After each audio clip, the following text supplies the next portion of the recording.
Hola, queridos amigos, queridos conspiradores en casa, conspiradora, Hola, ¿qué tal? conspiradores. Bueno, pues hay una temática interesante, ¿no? Que es la de la comunidad china en México, ¿no? O sea, analicemos también esta masacre que se dio a principios del siglo pasado, ¿no? Donde asesinaron a pues, cientos de chinos y ver por qué los asesinaron, cuáles fueron las razones, ¿no? Cuáles son las explicaciones, a qué se debió, ¿no? Este sería el tema, ¿no? Se están conmemorando 50 años del restablecimiento de las relaciones diplomáticas entre la República China de Mao Zedong, nada más. Y la República Popular de China y México, que en ese tiempo el presidente era Echeverría. Pero también se están llevando a cabo los Juegos Olímpicos de Invierno en la ciudad de Beijing. China está presente en el mundo absolutamente, acaba de ser tendencia.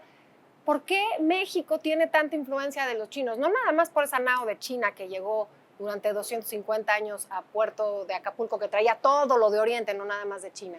Pero hay una relación también anti-China, hay una imagen no favorable hacia los chinos en alguna parte de nuestra historia, que además el punto terrible fue justamente esta masacre. Pero hay que analizar esa relación. Sí, la comunidad china en México consta de más o menos 30,000 personas a lo largo y ancho del país. Muchos de ellos asentados en Mexicali, y hay una historia maravillosa sobre la chinesca de Mexicali que ya iremos contando. No, y bueno, desde luego, en el desarrollo, por ejemplo, del ferrocarril fronterizo, tanto en México como en Estados Unidos, fueron fundamentales. Y evidentemente también, porque México sí, de pronto decimos que somos muy buenos para recibir, pero también somos muy buenos para odiar a la migración. Sin y duda. A los chinos les tocó bailar con la más fea en varias ocasiones. Incluso xenofobia, así se llama, ¿no? Sí. Venga. Xenofobia contra los chinos.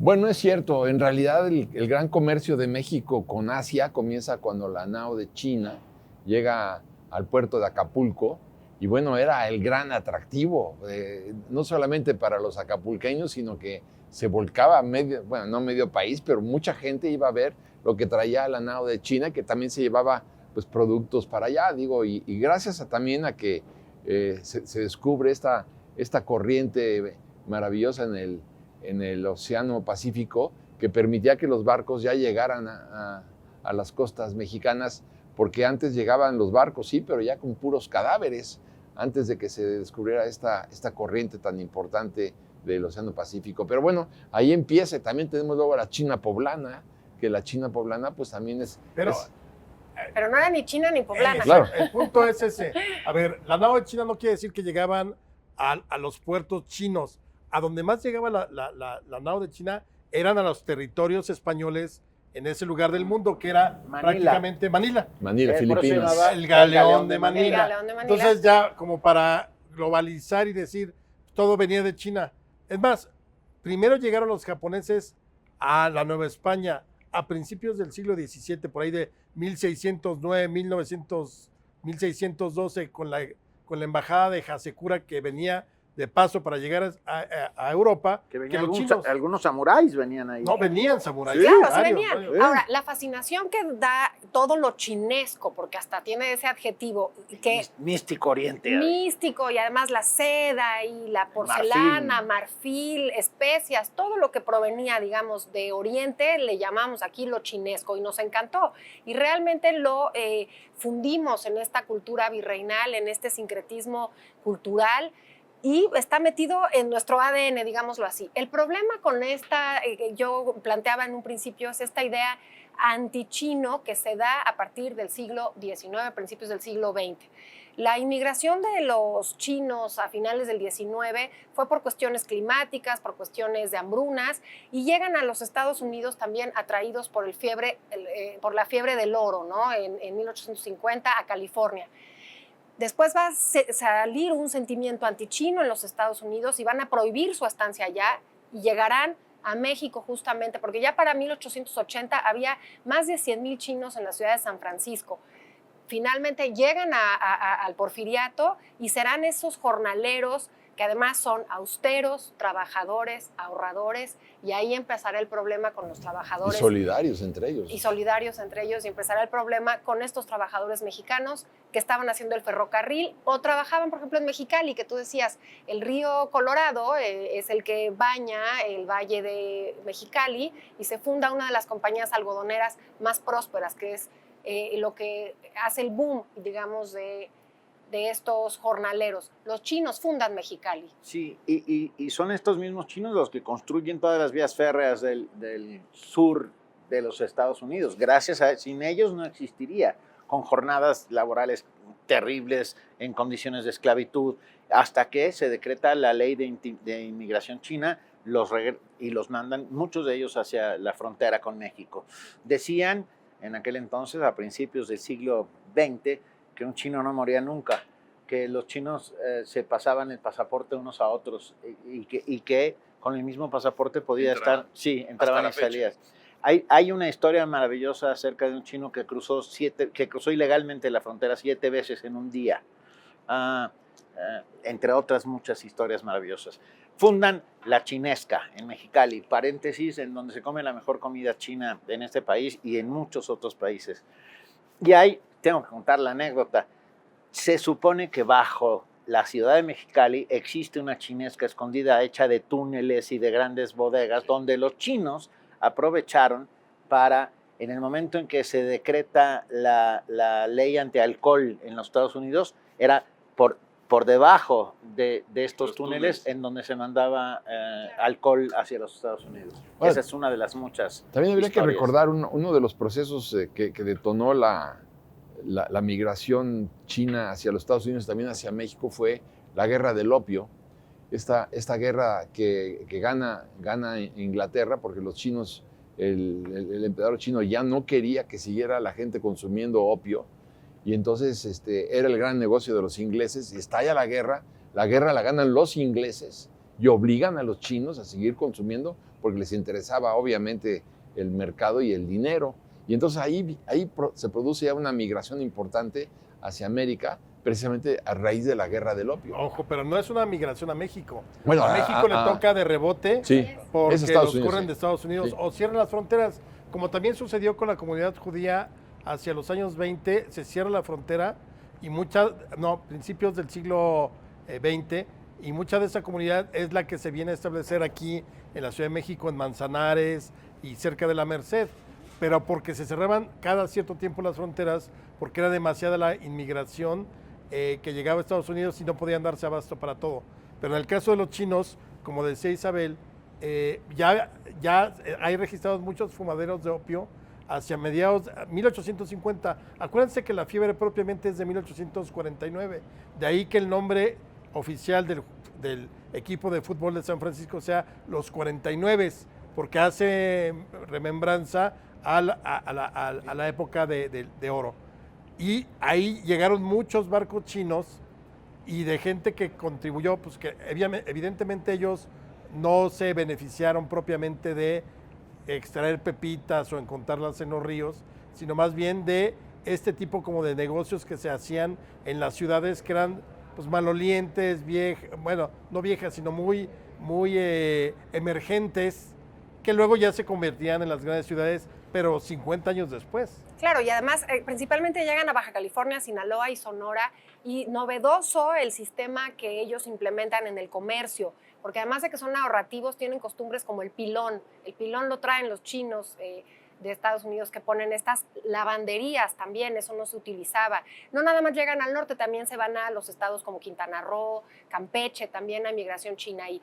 Pero empezará una imagen desfavorable justamente porque todo el mundo cree que los chinos le entran al opio. Y la mayoría de estos sótanos que existían en las casas y en los comercios chinos era porque eran muy audaces y muy creativos en mantener los productos perecederos, empiezan a poner restaurantes. Los cafés de chinos entrarán a la cultura mexicana del siglo XX y justamente en la Ciudad de México, absolutamente en la década de los 30.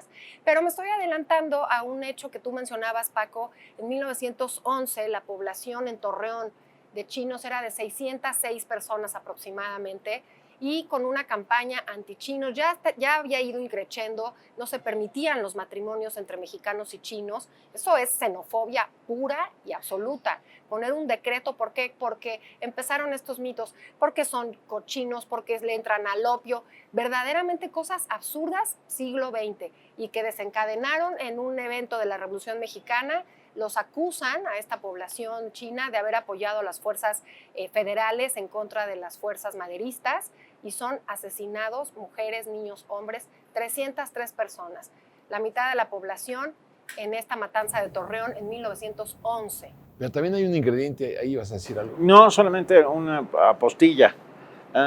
Hay una enorme y maravillosa novela al respecto llamada La Casa del Dolor Ajeno, de Julián Herbert.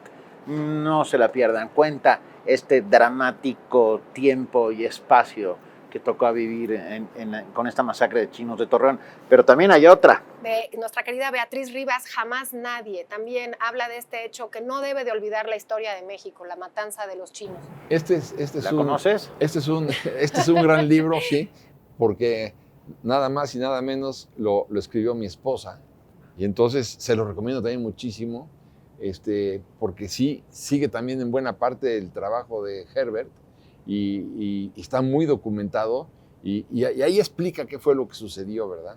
Yo les recomendaría también pensar en qué fue lo que pudo detonar, digamos, esta masacre, y yo estoy convencido, ustedes corríjanme, que fue la envidia.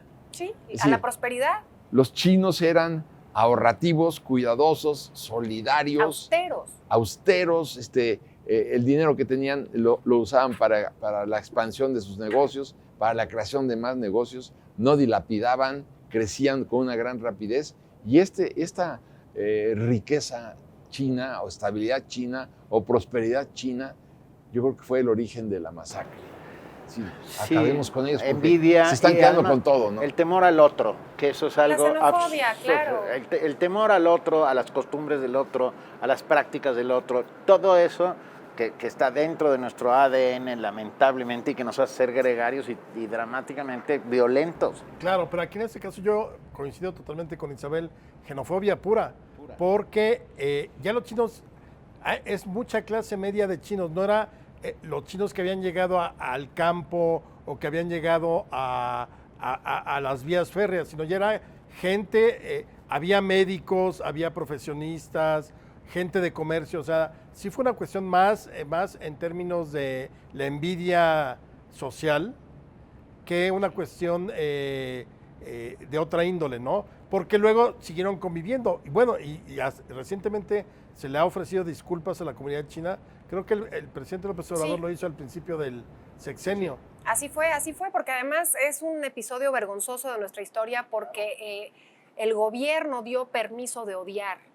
Y al tú sacar esas leyes de no matrimonios, de no propiedad, estás dándole permiso al otro de odiar. ¿Por qué? Porque es próspero. Absoluta xenofobia. Ahora, también hay que decir que a partir del restablecimiento hace 50 años de las relaciones con China, ya existía 10 años antes en el Colegio de México los estudios orientales, que ahora están dentro del Centro de Estudios de Asia y África, pero me pareció importante retomarlo porque empezamos a conocer a China 10 años antes incluso del restablecimiento de las relaciones. Hay sendas historias chinas, una historia mínima de China por el Colegio de México, y se fueron 100 estudiantes chinos del Colegio de México hacia países de América Latina o hacia China para establecer esta relación diplomática que tenemos actualmente.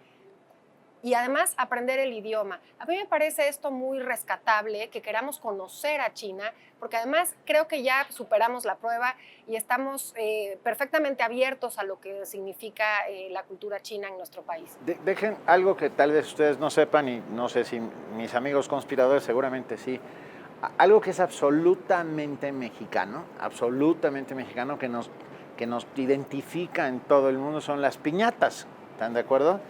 Pues las piñatas vienen de China, traídas por Marco Polo desde China hacia Italia y luego trasplantadas a México y convertidas en México en lo que son un despliegue de imaginación y que se utilizaron también con propósitos evangelizadores. Claro, religiosos. Las piñatas tienen 7 picos que significan los 7 pecados capitales y cuando los vas rompiendo, esto lo utilizaban los curas para evangelizar. Pero bueno, la lógica del papel picado y la creación de la piñata proviene de China, igual que el papel de China, la tinta, China, los fuegos artificiales. Chinos. Ahora, lo que también vale la pena subrayar es que antes, por ejemplo, yo diría principios del siglo XX, pues el idioma dominante era el alemán, tenías que hablar alemán, los filósofos alemanes acaparaban la atención, después se cambió al inglés, y ahora yo creo que el futuro es, perdón, pero yo creo que es aprender chino para las nuevas generaciones, que aprendan chino porque pues se están apropiando del mundo. Digo, ya ves que están diciendo que para el 2050 pues va a ser que son 30 años en la historia de un país, en la historia del mundo son nada, pues van a ser los amos del mundo. Oye, pero nuestro hashtag es... La comunidad china es laboriosa, inteligente, rica, solidaria, ancestral. Cultura. Tenemos en la Ciudad de México un barrio chino chiquitito que está en este momento, acérquense porque la celebración dura todo el año nuevo chino, que es el año del tigre. Tigre de agua. Tigre de agua, que es muy importante. Yo soy rata. Oye, sí, lo sabemos. Tú eres perro infiel. Perro café.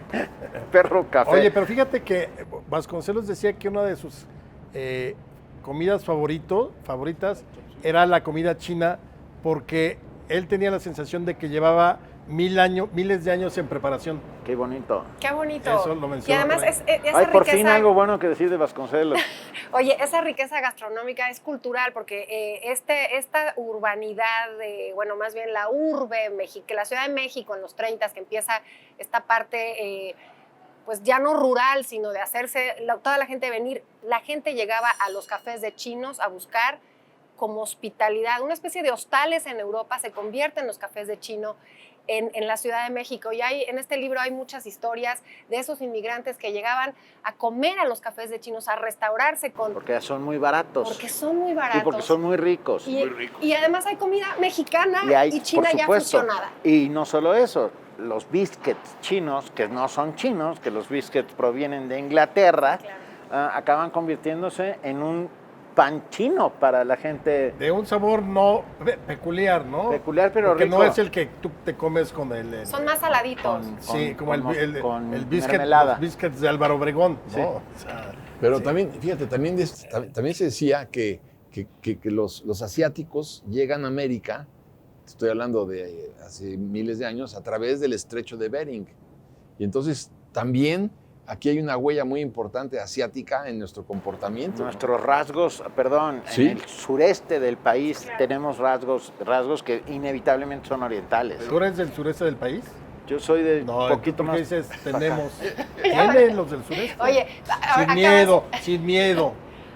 Sin miedo al éxito. Acaban de citar a Pablo Martínez del Río con los orígenes americanos, que hablaba justo del estrecho de Bering o incluso de las corrientes de la Polinesia, ¿no? Porque también pero estamos absolutamente conectados con Oriente, nos gusta, lo tenemos asimilado, pero no hay que olvidar ese capítulo negro y ese capítulo no favorable. Lo decías al principio, Alejandro, no siempre hemos sido tan abiertos con la migración. Y en de el hecho, caso no lo somos. de los chinos, no nos llevamos la estrella. Y hay que hablarlo y hay que recordarlo. Oye, fíjate que usted lo mencionaba al principio del programa, pero un episodio maravilloso es este de Echeverría, porque él plantea, estamos hablando de los años 70, plena Guerra Fría, que también seguía a tope, todavía estaba Vietnam, el asunto de Vietnam, y entonces creo que eso es algo muy aplaudible de la política exterior mexicana de esos tiempos. Fundaron o generaron un concepto que se llamaba pluralismo ideológico. Entonces, bajo el pluralismo ideológico, siempre este tipo de conceptos que nunca terminan de explicarse bien, pero bajo el pluralismo ideológico lo que hace Echeverría es poder visitar países comunistas y países capitalistas sin que Estados Unidos estuviera fregando con que tú eres mi aliado ni nada por el estilo. Sí. Entonces, en ese pluralismo ideológico, Echeverría llegó a la Unión Soviética de entonces, desde luego fue a China, me parece que a Yugoslavia también, pero lo interesante fue que en el viaje a China, Echeverría lleva una pareja de perros xoloscuincles y a cambio nos dan a Pepe y a Ying Ying, que son las madres del Pandita del Amor, que nace en 1981, mejor conocido como Togui. Entonces, gracias a ese pluralismo ideológico y al acercamiento de Echeverría con Mao, me acordé de un albur, pero ese es para otra ocasión. ¿En otra ocasión? Gracias a eso, nosotros tuvimos al primer panda en cautiverio. Nosotros no. No voy a decir, ¿verdad? No voy a utilizar el plural como... ¿Tú a qué hora? No, pero este centro de estudios que existe en el Colegio de México sobre Asia y África, tenemos de China una historia, filosofía, economía, unas traducciones maravillosas. De verdad, vale muchísimo la pena acercarse y este intercambio cultural y económico que tenemos con China es una realidad. No hay que dejar de decir que, bueno, actualmente es un estado totalitario, no es, digamos, un modelo a seguir, pero sí es un tema China y hay que conocer, no hay que desconocer nuestra historia con China. Bueno, y esta tradición también del bigote chino, que te sale uno chi, uno no, chi, no, chi, no. Ay, que Lo voy a dar por no oído. Exacto, Yo también. Exacto. Pero Quedémonos también- con otras cosas. Qué amargados están hoy, por cierto. Quisiera subrayar algo, que sí es cierto lo que dices, es un estado totalitario, pero sin embargo, y no porque yo esté de acuerdo con un estado totalitario, pero rescataron a 400 millones de chinos de la pobreza, o sea, en los últimos 20 años. Hay que ver, pues nada más date una vuelta por Shanghái, bueno, y no sé cuántas ciudades chinas, todas las que tú quieras. Bueno, y creo que es un éxito tremendo, el éxito económico les ha funcionado muy bien. No sé por cuánto tiempo, pero la realidad, 400 millones, rescatar a 400 son millones muchos chinos, o sea que les irá bien por mucho tiempo. por mucho tiempo. Yo necesito recomendar otra novela que les va a encantar, una novela de aventuras que sucede en la chinesca de Mexicali a principios del siglo XX, que se llama Ojos de Lagarto, de nuestro queridísimo amigo Bernardo Fernández Beff. No se la pierdan, es una novela de aventuras, pero que recupera toda esta historia de los túneles subterráneos de Mexicali y un gran misterio que está encerrado ahí. Por favor, léanla, se la van a pasar maravillosamente bien. Yo sí creo en la apertura migratoria, hay que analizarlo con detenimiento, ¿no? Pero yo creo que si algo fortaleció la expansión económica de los Estados Unidos fue precisamente la apertura migratoria en todos lados. Yo me acuerdo un día haber platicado con un taxista en Nueva York y le dije, pues es que, le decía yo, es que ustedes nos arrebataron la mitad del territorio nacional. Y me dijo, mire, mi padre es polaco, llegó a Estados Unidos en 1905 y no sé de lo que me está hablando. Entonces, pues, ¿qué le iba a importar? Claro, ¿no? Pero seguramente a los de hoy tampoco les importa. Bueno, pero curiosamente, eso no lo dije el otro día, pero supuestamente todo Estados Unidos tendría que estar lleno de monumentos al presidente Polk, lleno de calles a nombre del presidente Polk, y no es cierto. Esto siempre me ha llamado poderosamente la atención. Tienes un monumento enorme estoy cambiando el tema, ¿no? A Jefferson, a Washington, a Lincoln, pero no hay un monumento así de importante a Polk. Pero eso es otro rollo, digo, ya lo entiendo, ¿no? Pero sí, lo importante es ver la apertura, porque esta migración china, de haber prosperado, nos hubiera ayudado muchísimo. Lástima. Pero no prosperó en cierto modo, ¿no? Porque no solamente el gobierno de Porfirio Díaz, más bien, no solamente en 1911, porque fue 15 de mayo del 11, a punto de renunciar Porfirio Díaz 10 días después. Acaba de triunfar la Revolución Maderista, pero también hubo conatos de violencia en fechas posteriores en y Plutarco Elías Calles en 17. No, y en el 30 los expulsan de Sonora. De hecho, hay una película maravillosa también del desierto. ¿Cómo los expulsan ahí en tiene Sonora? que ver, por ejemplo, Plutarco Elías Calles, que era el jefe máximo. Sí, o sea, claro. sí había una animadversión, nunca se valoró realmente el asunto de lo que podían aportar haciendo crecer más grande. San Francisco tiene, yo creo que la comunidad china más grande del mundo. La es, Sin duda. la es. Y es una riqueza cultural que debemos Acérquense a la cultura china, a la comida china, a los chinos. De verdad, vale muchísimo la pena. Bueno, pues salud por la cooperación.